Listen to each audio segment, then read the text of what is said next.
কাতারের ভূখণ্ডে মার্কিন সামরিক ঘাঁটিতে গত সোমবার ক্ষেপণাস্ত্র হামলার কারণে দেশটির আমির Sheikh Tamim bin Hamad Al থানির কাছে দুঃখ প্রকাশ করেছেন ইরানের প্রেসিডেন্ট মাসুদ পেজেশকিয়ান।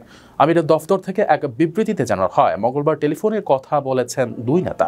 এ সময় ইরানের প্রেসিডেন্ট বলেন, হামলার লক্ষ্যবস্তু কাতার বা দেশটির জনগণ ছিল না, বরং কাতারে অবস্থিত যুক্তরাষ্ট্রের আল উদেইদ বিমান ঘাঁটিতে হামলা চালানো হয়েছে। এটা উপসাগরীয় দেশটির জন্য কোনো হুমকি নয়। ফোনালাপে ইরানের প্রেসিডেন্ট জোর দিয়ে বলেছেন, একটি প্রতিবেশী ও মুসলিম দেশ হিসেবে কাতারের সঙ্গে ইরানের সম্পর্ক রয়ে যাবে। পেজেশকিয়ান আশা করেন দুই দেশের সম্পর্ক সর্বদা সার্বভৌমত্ব আর সুপ্রতিবেশী সুলভ আচরণের নীতির উপর ভিত্তি করে বজায় থাকবে। এর আগে গত সোমবার কাতারের ভূখণ্ডে যুক্তরাষ্ট্রের আল উদেইদ বিমান ঘাঁটিতে 19টি ক্ষেপণাস্ত্র নিক্ষেপ করে ইরান। মধ্যপ্রাচ্যে এটাই সবচেয়ে বড় মার্কিন সামরিক ঘাঁটি।